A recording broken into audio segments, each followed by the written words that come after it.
প্রতি বছরের মতো এই বছরও চলে গেছিলাম জগন্নাথ দেবের মাসির বাড়িতে। ভিতরে ঢুকেই চলে গেলাম জগন্নাথ দেবকে পুজো দিতে। অপরূপ রূপে সেজে উঠেছে জগন্নাথ দেব, সুভদ্রা ও বলরাম।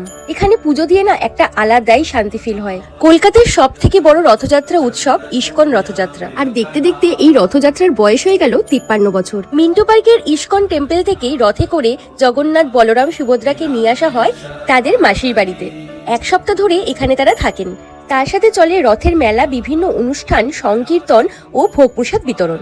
এছাড়াও তোমরা এসে জগন্নাথ, বলরাম, সুভদ্রার পুজোও দিতে পারবে। পুজো দিয়ে চলে গেলাম ভোগ প্রসাদ পেতে। বিশাল আয়োজন এই ভোগ প্রসাদের। বাইরেও অনেকগুলো কাউন্টার আছে ভোগ প্রসাদ পাওয়ার জন্য, আর সেখান থেকে তোমরা ভোগ প্রসাদ কিনে বাড়িতেও নিয়ে যেতে পারবে। এই মেলাটি হয় পার্ক স্ট্রিটের ব্রিগেড প্যারেড গ্রাউন্ডে। চারিদিকে সুন্দর পরিবেশ তোমাকে একটা মায়াপুরের ভাইবস দেবে। আজ হচ্ছে মেলার শেষ দিন, পরের বছর কিন্তু অবশ্যই এখানে আসবেন। তো সবাই কমেন্টে বলো।